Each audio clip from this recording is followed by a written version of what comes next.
Welcome back to the HPL seminar. Hope everyone had a nice vacation. So first thing you might notice is there is no coffee and cookies this week. Partly my fault. Partly I've run out of money. So I'm using this opportunity to plead all of you to ask your PIs to donate some cash for coffee and cookies for the rest of the semester. I need about, Walter? Okay, thanks, Walter. I'll talk to you after this. All right, my begging is done. So next week there'll be coffee and cookies again. Very exciting. Okay, what you all came here to see. Today we have Zach Barrons presenting. He's a PhD candidate with Darren's definition, and he'll be defending his thesis in about 6 weeks. Yes. Yes, something around that. So Zach he is originally from Nelson, BC, but he did, like me, all of his undergraduate and master's degrees previous to this in the United States. He did his undergraduate degree at Western Washington University, which is in Bellingham, Washington, for anyone who doesn't know. He did his degree in kinesiology, and he graduated in 2014. He then went to, after some time off, he started a master's degree at the University of Northern Colorado, where he studied the impact of footwear on the variability of center of pressure with Gary Heiss. And then he came to the HPL in 2019, just before COVID. And as I said, he works with Darren's definition. He studies footwear. He's done very exciting stuff, modifying Adidas footwear, which you'll see all about today. After he spends his time here and after he defends his thesis, he'll be joining Wouter Hoekkamer at the University of Massachusetts Amherst to do his postdoc starting March 13th.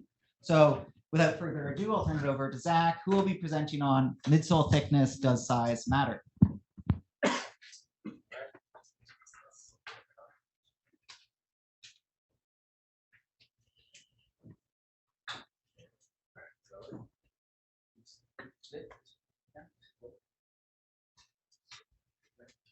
Right. How about now? Good. All right. I'd like to start my presentation today with a short trip back through time to the year 2017. In 2017, the Kansas City Chiefs selected Patrick Mahomes with the 10th pick in the NFL draft, which is only relevant to Hannah and I, but because you asked, things are going pretty well. In 2017, COVID-19 was a meaningless acronym, and the concept of wearing masks in public was probably foreign to most of us. And in 2017, a small little known company called Nike released the Vaporfly 4%, which they claimed could improve running economy by 4%. The Vaporfly was the first in a category of footwear that has come to be known as advanced footwear technology. And it incorporates 3 key elements: a forefoot stiffening apparatus, a pronounced rocker profile, and a thick, resilient midsole. The Vaporfly was used to achieve immediate, unparalleled success. In 2018 alone, it was used to break world records at distances ranging from 15 to 100 kilometers. This created a rift in the running community. On one side, you had individuals that saw it as continued progress in both athletics and sports science. And on the others, you had people asking, is this cheating and are Vaporflies mechanical doping? In 2020, World Athletics modified their rules governing footwear, and some of these modifications included a maximum midsole thickness of 40 millimeters. To explain this regulation, World Athletics said they were trying to protect the integrity of sport. However, at the time, there was no scientific evidence to suggest 40 millimeters to be a threshold past which the integrity of sport would be violated. Instead, it seemed primarily to be to accommodate the largest midsole on the market at the time, which was the Nike Next Percent, which was 36 millimeters. And that's not to say that midsole thickness couldn't improve performance. Burns and Tam in 2020 suggested that an increased midsole thickness would elongate the leg of a runner, which would increase stride length, or decrease stride frequency at a given speed, increase contact time, and decrease the rate of force generation, which would be metabolically beneficial. Now, some people warned that increases in midsole thickness might have detrimental consequences. An increase in midsole thickness would effectively increase the moment arm about the longitudinal axis of the shoe, which, when interacting with the medial and lateral forces generated during running, could produce an increased roll moment about the longitudinal axis of the shoe. And this could result in increased ankle eversion. This could be detrimental, as some have suggested that increased ankle eversion is correlated with an increased risk in running-related injuries. However, these were just theories at the time, and so the purpose of my first study was to determine the influence of midsole thickness on the energetic cost and biomechanics of running. We tested 4 footwear conditions. They were structurally identical. They had identical uppers, identical carbon fiber rods running through the midsoles. The midsoles were all composed of the same material. However, they had midsole thicknesses ranging from 35 to 50 millimeters. These thicknesses were selected to represent the upper end of a traditional running shoe, the world athletic limit, and then 2 conditions above and beyond that limit. A consequence of the differing midsole thicknesses was that they had different mechanical properties like mass, midsole stiffness, and bending stiffness.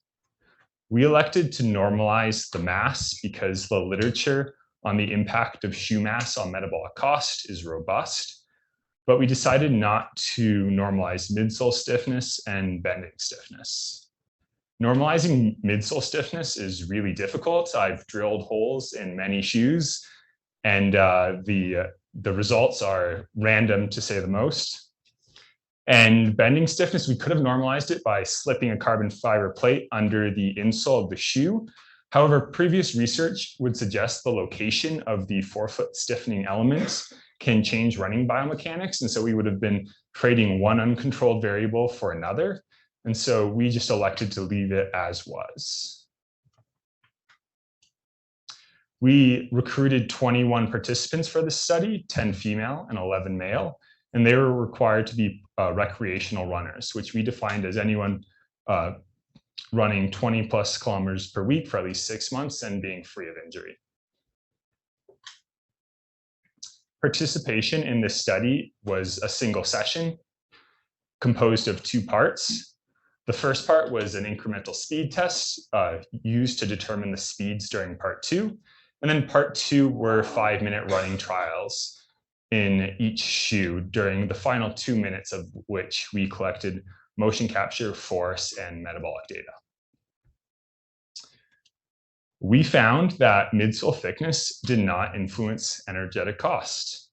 This was interesting given that it did increase leg length. As you can see, as midsole thickness increases on the x-axis, so too does leg length. And this was just as predicted by Barrons and Tam. However, they also suggested that it would result in an increased stride length and increased contact time. And we found that not to be the case. Midsole thickness did not increase either variable.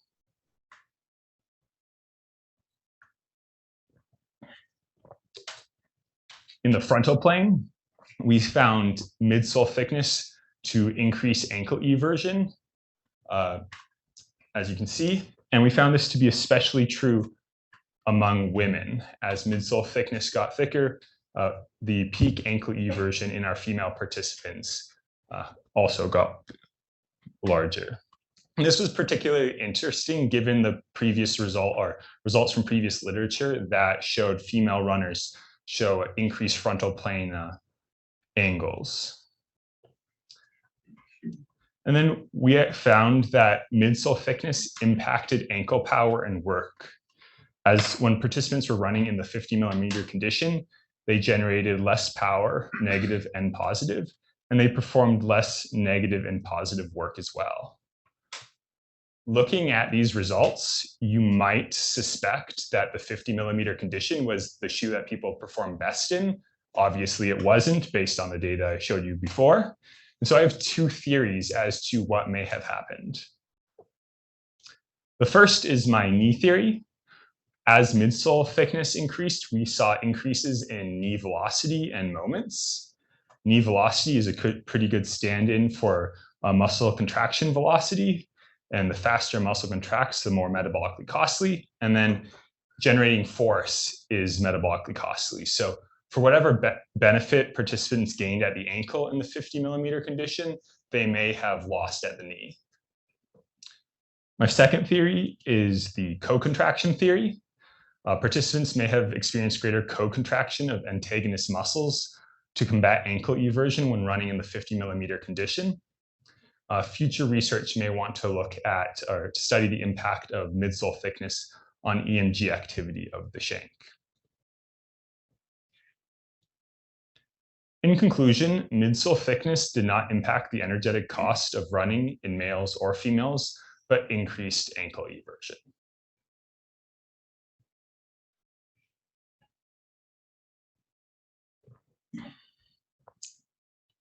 So 5-minute running trials are an effective tool to study footwear. However, they are missing a key element to racing: corners. This is the course map of the London Marathon. It's a course known for all the corners it has. Unfortunately, the literature on the impact of curve running on running gait is sparse. However, the literature on sprinting curves on sprint mechanics is much more abundant. And what that literature would suggest is that curved sprinting, the lateral forces during curved sprinting, as seen in red, are significantly larger than the lateral forces during linear sprinting. And when combined, if these results hold true in curved running, the results could be, detrimental with a thick midsole. Furthermore, if running curves in a 50 mm midsole prove to be poor, it could have consequential effects on your total race performance given enough turns. Therefore, the purpose of my second study was to determine the influence of midsole thickness on peak frontal plane ankle angles and performance when running curves. We tested 14 participants and the thickest and thinnest midsole conditions from study 1. And we tested 3 curves of radius 3 meters, 6 meters, and 9 meters. These radii were based off of turns I saw in major marathons. So the 3-meter curve radius was based on a hairpin turn in the Tokyo Marathon. And the 9-meter curve is the general radius of a city block. The curves all intersected over a force plate at their midpoint, which participants were required to hit with their outside leg. In a study by Chang and Cram in 2007, they found individuals when sprinting curves of similar radii to exert greater lateral forces with their outside leg. So we decided to choose that leg to study. We used 2 sets of timing lights. The first set, set 1, was used to control entrance speed to the curves. Participants were required to run between 4 and 5 meters per second, which was just slower than the average peak speed Chang and Cram found participants to be able to run a 3-meter curve. And the second set of timing lights was used to stop and start our 8-camera motion capture system. We found no interaction effects between midsole thickness and curve radius. So all the visuals I'll present are of just one curve. We found midsole thickness did not influence ankle inversion. And 2 things about this stood out to me. The first was the magnitude of the ankle inversion for both shoes. It was much less than I expected. And a possible explanation for this is that participants compress the medial side of both footwear into a laterally banked surface. Previous research has demonstrated that laterally banked surfaces can decrease ankle inversion when running curves. Obviously, this would mean that participants compressed both shoes into a similar laterally banked surface. And if we look at the frontal plane angle of the foot, we can see they are very similar, which would seem to indicate that is true. Participants compress the medial side of their shoe into a similar laterally banked surface, whether it have a 35 millimeter midsole or a 50. We found midsole thickness did not influence velocity or time to completion. With respect to ground reaction forces, this makes sense. Wayland et al. 1985 found faster running speeds are achieved with greater support force, and we saw no difference in our vertical ground reaction forces. We saw a similar trend in ankle power and work as study 1. Participants generated less power and performed less work when running in the 50 millimeter condition. However, midsole thickness did not influence knee velocity or moments in this study. In conclusion, midsole thickness did not impact frontal plane ankle angle or performance when running curves.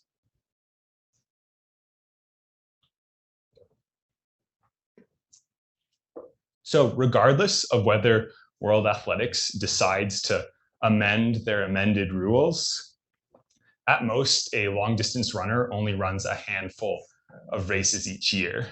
Eliud Kipchoge, I think, ran 2 last year, the Tokyo Olympic Marathon and the Berlin Marathon. But I would bet that he ran hundreds of training runs.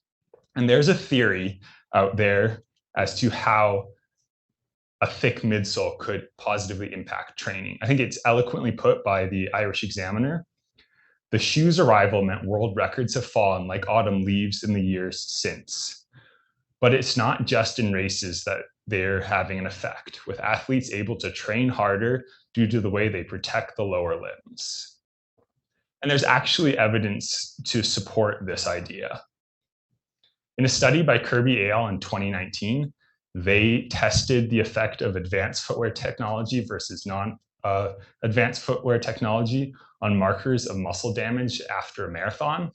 And they found the advanced technology to reduce markers in comparison to the non-advanced footwear technology. A possible explanation is that running in the advanced footwear technology was kind of like landing on sand.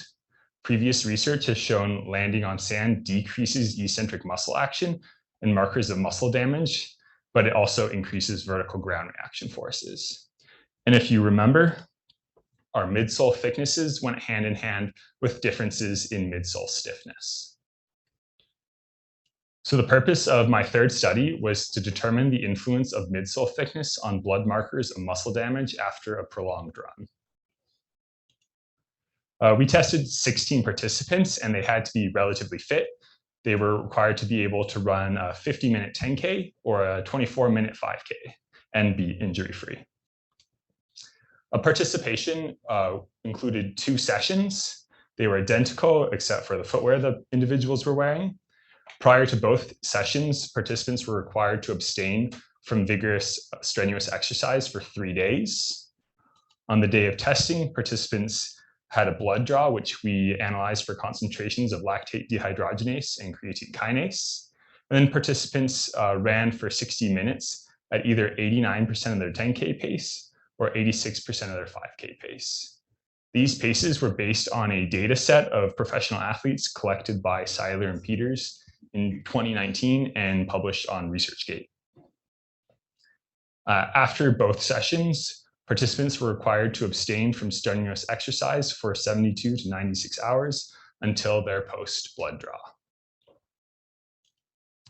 During the actual collection itself, we collected motion capture and force data 5 times at the first, 20th, 40th, 50, and 59th minute.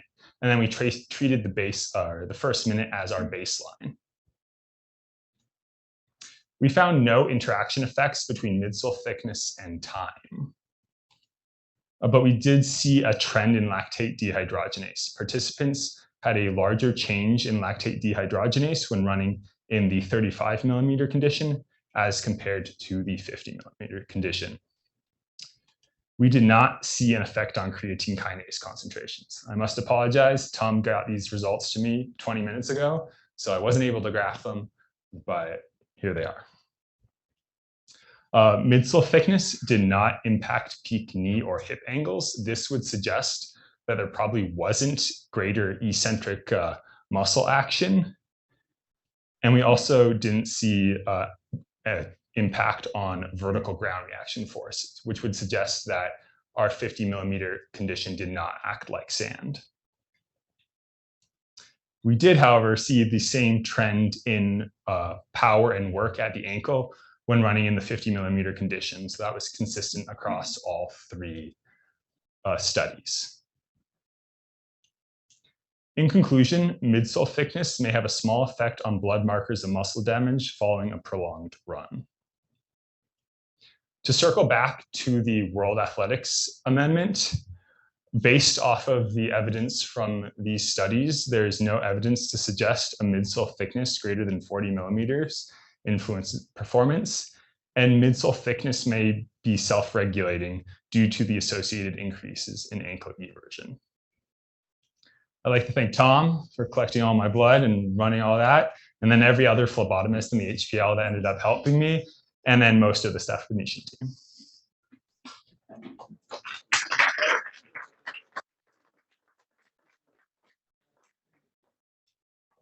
Right, we'll open the floor for questions. Who wants to start? Brent? Who are you not calling me? They know who they are. That was great. Zach, thanks. So I have what about this theory for study one? You had the knee theory for why you didn't see the energetic savings, and then you had the Co-contraction. Okay, what about a subtalar theory? You have increased rear foot eversion, so there's going to be more work in sort of that plane of motion, I would think. More muscle work, even though you have like the reduced work and power in sagittal. Yeah, that certainly could be true, and it's definitely worth looking at. I don't know how like the magnitudes work out. Yeah.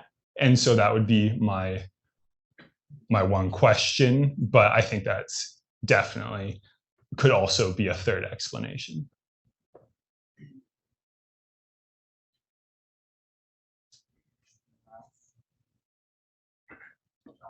Why did you go for lactate dehydrogenase?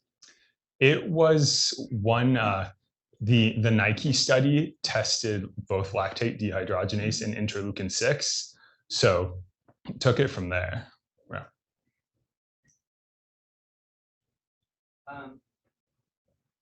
Your traditional shoe, I don't think was very traditional, right? It was 35 millimeters. I don't know what a normal shoe is, but I don't think it would be that thick. I think I guess it's the upper end of a traditional shoe. It's like it is the upper end, but I guess that's how I would describe it. But yeah, that is a fair point. Historically, maybe that's a little bit above a traditional shoe. Well, the ones that show like energetic savings, like the 4% reduction, do you know what their sort of comparable control shoe was? It was an Adidas, but I can't remember what that midsole thickness was. Okay. The original one, like a 96. It might have been. Just probably like 27-ish. Those usually like 10. Yeah, it probably was high 20s, but They compared it to the previous marathon shoe that people had worn prior to that one. I don't know what it's called, and I don't know what the thickness is, but they compared it to their own marathon shoe that people had worn, you know, in the previous years before the Vaporfly came out. As related to the issue of the footwear you did use, and this is something I don't think you can answer. You have to speculate, though. you know, you're gonna get this question from the reviewers if you haven't already, like, is it the height that's doing this stuff, or is it the, now you have to worry about the differences in bending stiffness? And do you have, what would you say to somebody who says, well, you don't know if it's the height or the bending stiffness that are leading to these changes? I think that is true. I think the magnitudes, even compared to Sasha's forefoot stiffness bending differences, the differences between these shoes were much, much smaller. And so the magnitudes, although different, I don't think they were, I guess, based off previous literature, may have been different enough to result in changes. And then in terms of stiffness, there's a Kurdock paper, and she found that midsole stiffness, I guess she did surface stiffnesses over 100 newtons per millimeter, all behaved similarly. There was no statistically significant difference. And so we did see differences, but I don't think they would impact the results. Good. And then just really quickly, how did you measure leg length? Like, I missed that. So I took the vertical height of the ASIS. At like sort of the Mid stance. Yeah. Okay.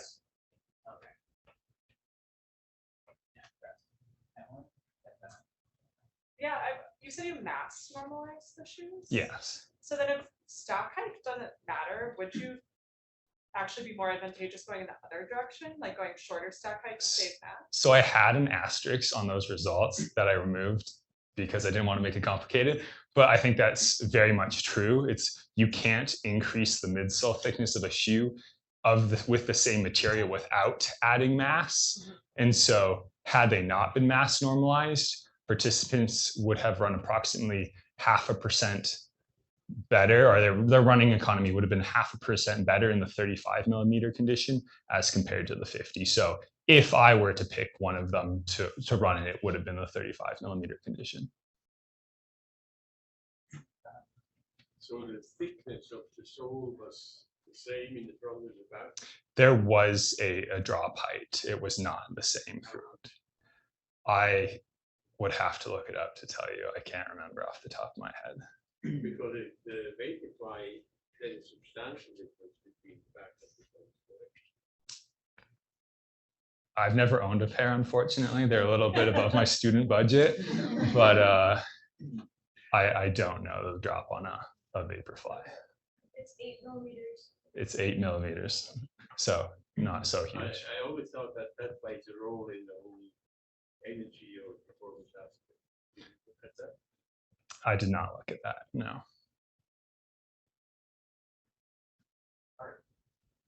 Two questions. So first of all, I'm curious what the literature says. And specifically, I mean the advertising literature. So Nike sells this shoe. Do they make any claims or say any biomechanical mumbo jumbo about why you should buy it? That is a great question. If I had to speculate, I'm sure they do. The fact that they put 4% on the end of the original shoe would seem to suggest they do, but I don't think, or I'm not familiar enough with their advertising to give examples. I guess I didn't follow this very closely, but I was just under the impression it was just a super light shoe. So I guess there are a number of components. And so I think the carbon fiber plate was the most eye-catching. And I think perhaps early on, that was what people paid most attention to. And so it was the combination of a series of things that had been out there previously that were all packaged into one shoe in a very effective manner. Okay, and then my second question is about basically what do you mean by leg length? So I guess you said the definition is it's basically the height of the hip, mid stance. And so what I'm wondering is what is causing that? So of course the material is thicker. So it could be you keep the leg exactly the same, and then because the material is a little bit thicker, you're a little bit higher. However, the material also squishes, and so we don't know how much it squishes. So we're not sure how much of the increase would be due to the thickness. And the other thing is maybe you are using your legs differently. I guess an example would be if it's thicker, maybe it's more cushioned. And maybe if you have more cushioning in the shoe, then you do less cushioning, say with your knee joint. And so then you extend the knee joint a little bit more. And so I'm just wondering if you know the breakdown of these things. How much did the squishing change with thickness? And then how much did the, configuration or the leg or what people are doing change with thickness? So I didn't include it in the presentation, but we did put markers in the midsole to look at the deformation. And so the midsole definitely compressed. The compression of the midsole did not match the increase in leg length or the change in leg length. So it would appear that there was obviously joints were bent, midsole did compress, despite those two things, there was still an increase in leg length. Oh, wait, I think I lost you something. I thought you were saying that they bent the leg less on thicker midsoles. No, Oh, they bent the leg more. I'm just saying they obviously their joints weren't locked out. Based off the data, it doesn't look like there were any differences in joint angles. I just meant to say that it wasn't just standing leg length on top of midsole height. Okay, great, thanks. I guess I would like to think that it changes the running a little bit, and then it's extremely subtle things can make a difference in a race. Absolutely. You'd be happy to win a marathon by a second, right? You'd be happy to win by a millisecond. Absolutely. So I just think that is, even though I think you said leg length as defined didn't seem to affect things, still, if you observe that trend of leg length increasing with thickness of the midsole, that still is potentially meaningful. Yeah, I was just gonna ask about the Vaporfly, as far as kind of like parsing out the potentially different effects it might have on performance. Have they done a study like the same shoe just with or without that carbon plate? You can talk to the person behind you. I guess parts. There was a study out of UMass, and they cut the carbon fiber plate. So the shoe was intact, but they just cut slits through it and then ran with it cut and in a different version without the cut. And there was no difference in running economy. Like with or without it cut? With or without the cut. So obviously the forefoot stiffness was different at that point, which may tell you something. People have tried to parse it out, but I think it's somewhat unclear what contributes what and what's responsible for what. Well, we got a question from the online viewers. They say, can you explain why LDH would be elevated but not CK? And did you have self-reported muscle soreness? So I am just working through the blood results, so I'm not really sure off the top of my head why LDH could be elevated but not creatine kinase. One of my regrets is not more academically reporting leg soreness. I did go back and ask participants, and they consistently said they were more sore after the first session, regardless of footwear, which I chalk up to novelty of running for 60 minutes on this particular treadmill. Another question is, did you see the large differences within given participants where some people responded strongly to one midsole thickness condition, whereas others responded strongly to another midsole thickness condition? I do know people did respond. Everyone didn't respond best to a single midsole condition. However, I haven't gone back to look at the magnitudes of responses or the trends that could be there.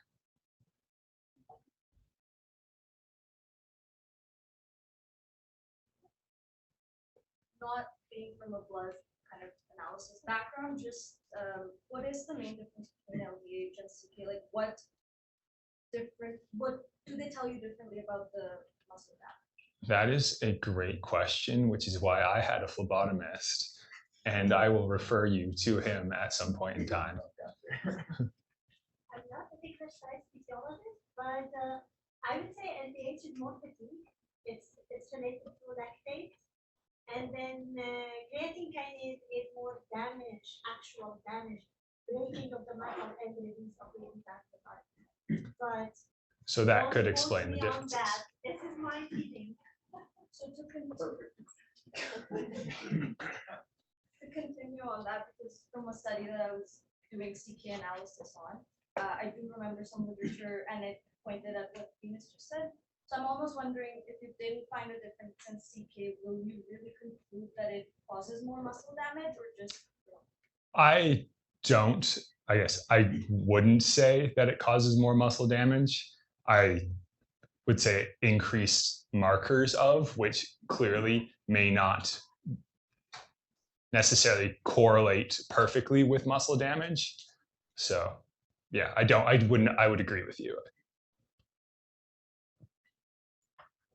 So why muscle damage? You know, when I think about long distance running, marathon runners, I'm thinking about knee joint pain and Achilles tendon and patellar tendon, stress fractures.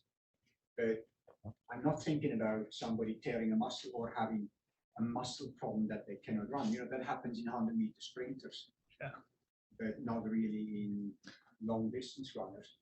So my inspiration for the study was listening to or watching marathons and reading articles, and the concept kept coming up that it was easier on your legs.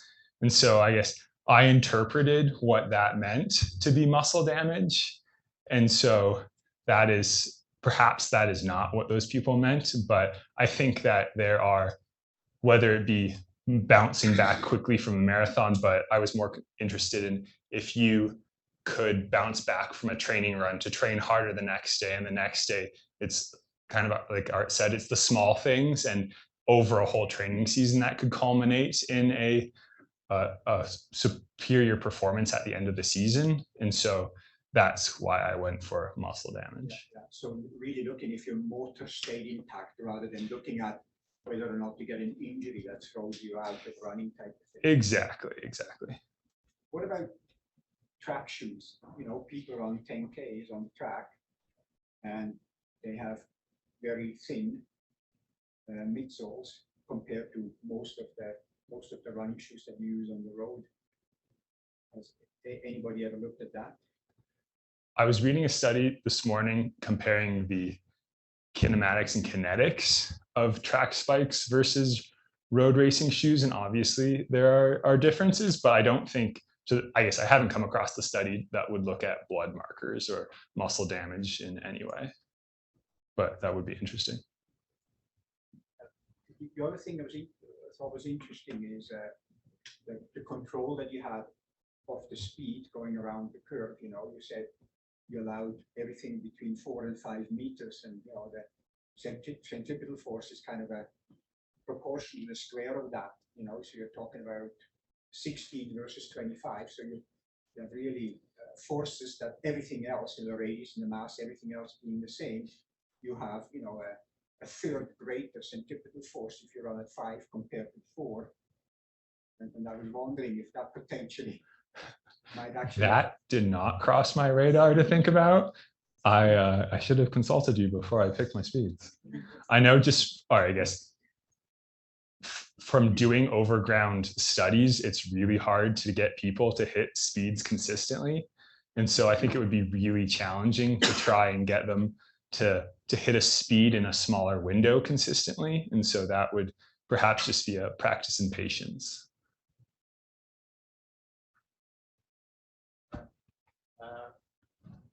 It's unrelated to the work you did, but you had this stat that you said that if you're landing on sand, you have reduced eccentric muscular contraction, but increased ground reaction force.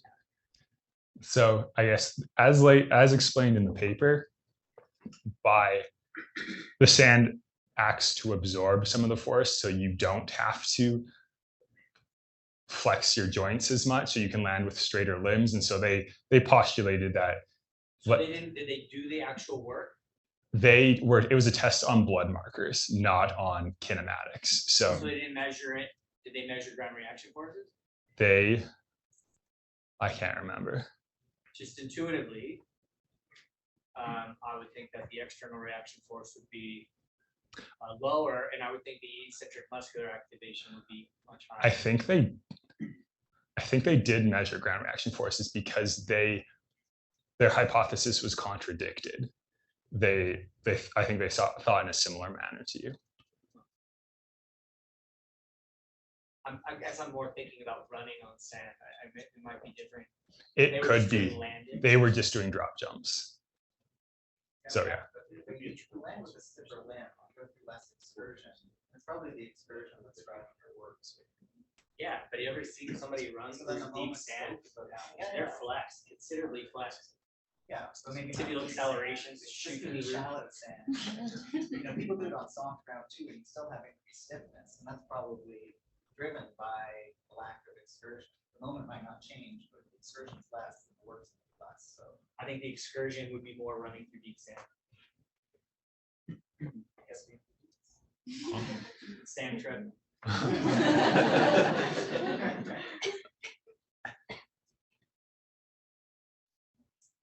have another question about your running economy results. So with some shoe characteristics, we see a roughly linear relationship with running economy. Like you talked about, the less mass is less metabolic cost. And then others we see like a roughly U-shaped relationship, like with stiffness, there's that Goldilocks. If you would have tested a larger range of stack heights, would you have thought linear or U-shaped or neither?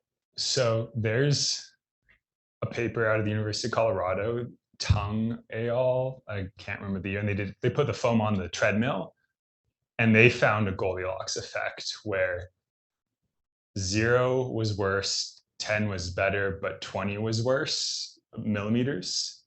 I think that was it, which would suggest a Goldilocks effect, but that's different because it was foam on a treadmill and not footwear. Based off this, it doesn't seem, I guess, I think there comes a certain point when a midsole will get so thick that it would impact gait for a lot of other reasons. And so I would not expect a Goldilocks effect for that. No, what you're saying is a Goldilocks effect, so we don't care why. It's true. It's true. That would be. Yeah, perhaps. Isn't that just the same thing that Tom McMahon showed? Like if the stiffness is changing with the height of the midsole, he showed the same thing. He said he just manipulated the stiffness of the track though. And I thought he also showed like that nice U-shaped curve. I haven't read that paper in a while, but yeah, that could be true. And that was really the Harvard track that we installed there, where he looked at the characteristics of the runner, average stiffness, and then built the tracks in such a way that somehow there was a resonance effect type of thing. And then people ran a mile 5 seconds faster than they normally would type of thing. So.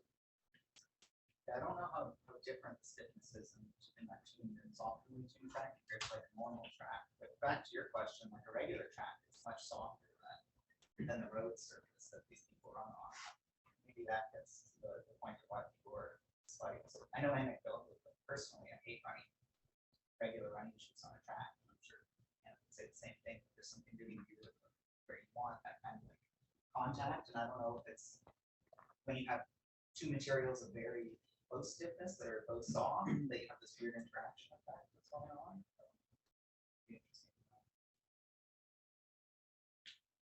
Any other questions, Ash? Out of curiosity, you mentioned that in your shoes you had some carbon rods as well in the midsole. Do I remember that correctly? Yes. What was the configuration? Was it a plate? And I remember rods. So I guess Adidas, they have 5 rods, one roughly under each toe. So that's the configuration. I've never seen them, thankfully, but apparently they're there. Yeah, lots of times in physiology, one of the problems that you see is that it takes the body a while to learn how to use a new adaptation that's been imposed upon it.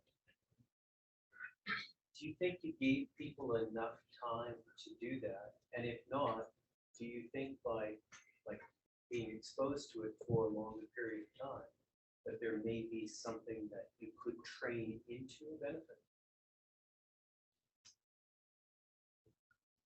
I guess based off of my last study, they had 60 minutes, which like 60 minutes of continuous running is not the same thing as 60 minutes made up of 5-minute blocks or something like that. And so you have other things obviously at play, but there was no difference in most of the variables I've looked at over that 60 minutes, which I think would suggest that there wasn't necessarily an adjustment period.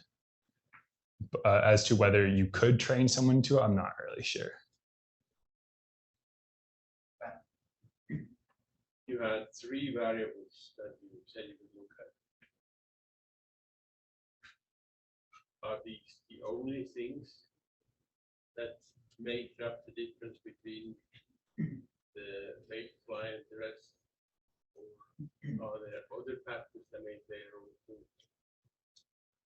That is a great question that I think we'd all love the answer to. I'm not, I guess those are the 3 obvious things, but And everybody talks about it. absolutely. But yeah, like there's a reason they're so effective, and yet other shoes with carbon fiber plates and whatnot aren't.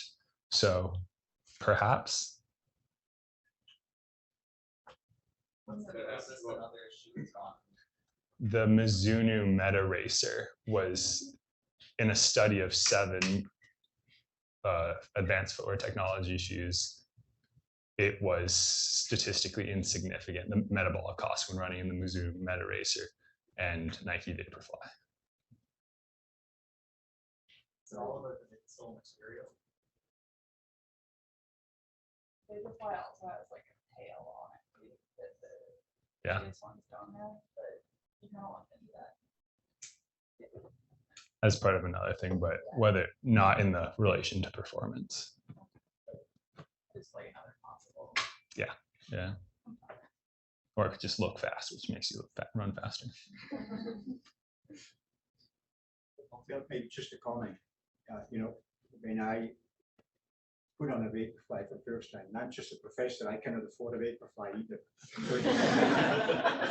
So it was a Nike where they allowed me to do the test, so I did the test, and it was 3.8% more efficient running in a vaporfly compared to the traditional shoe. But the biggest thing for me was, I'm not sure if you ever worn one, but when you put it on, it's very unstable. So when you just stand quietly, you kind of wiggle all over the place, and then when you run, that doesn't seem to be a problem at all. But I always was wondering if that instability, that static instability that they somehow put into the shoe, and I'm not sure where it is, if that potentially might have something to do as well with this reduced metabolic thing, that they measure at the end. And because to me, that was the most pronounced difference. As soon as you run, you don't really feel the difference. I guess anecdotally, I've heard the same things. Once again, I've never worn a pair, but I think that is an a feature that really intrigues me is how soft the midsole is. It's much softer than many other shoes on the market, and so that has really been a question I've had. So what would be the mechanism? I don't know about mechanism. I mean, he's a specialist. You're the runner. I'm just saying, hard to stand still when you have vaporflies on. And it's just intriguing. I think partly it is because the sole is so soft, and if you just shift a little bit weight, you shift much more forward and backward than you would in a normal shoe. I think that's what it is, but I have no idea why that would, I'm just a muscle guy. I'm not the runner. There was a study out this morning that showed that, or maybe it was this morning, I saw this. That lower speeds with the vaporfly have like significantly less positive effect. It's like for people, if the mean it's like 4% at race speeds, it goes down to like 1.6, I think. Yeah, at slower speeds. So I don't know if that has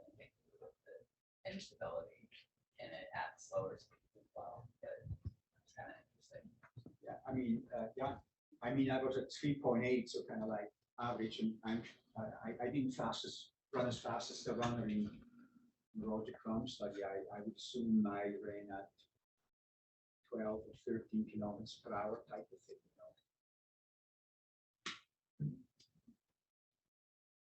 Any other questions for Zach? All right, well, let's thank our speaker again.